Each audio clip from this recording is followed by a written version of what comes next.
post. Just reading that was out of order.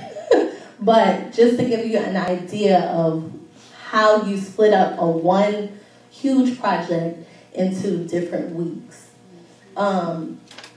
The second thing you definitely want to incorporate in your monthly planning is budgeting. Most of our bills are due the same time every single month. So why not plan ahead for them and know what's coming this first week?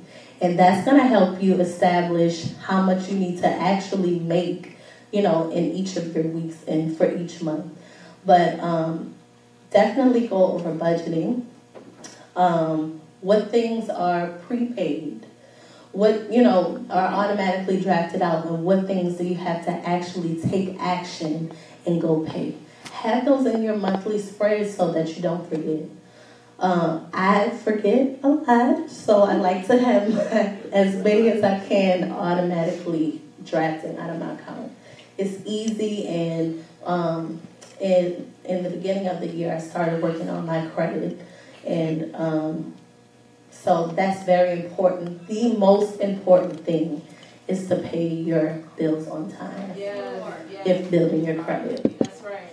Okay, so what are some other things that you'll plan in your month? Holidays, special events, business promotions, birthdays, bills due, like I said, and habits that you want to start. So we all know that it takes 21 days, right, to start a new habit. Some studies are saying it's taking longer now, more like 66 days. But why not dedicate a month to forming a new habit? If you get up every morning and exercise and do it for 21 days straight, you will have formed a habit. It's just that simple. Our lives can change just in a year, just in 3 months, if we do the work and put the action in. That's good. Okay, so weekly routines. So I also like to theme my weeks in the days of my week. So basically, and also batch my tasks. So for instance, let me see. I thought it was there. But a Monday for me might look like Mondays. My husband and I just put this into play. But on Mondays, we do meal planning and go to the grocery.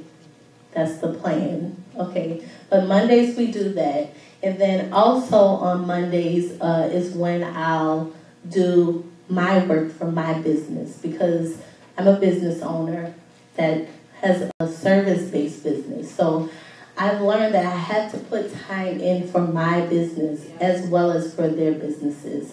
Because for so long, I would give them all of the attention, and my business was looking like a little sad puppy.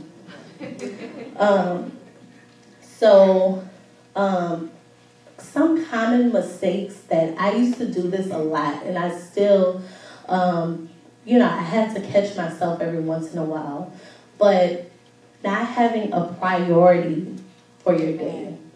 So I read this book called The One Thing by Jay Papazian, and it talks about, first of all, it debunks the myth that we're supposed to multitask. We're not efficient when multitasking. We're not efficient when multitasking. You're much more efficient at doing one thing at a time and focusing on that. So, and that goes for minutes to hours to weeks to months, like I'm saying.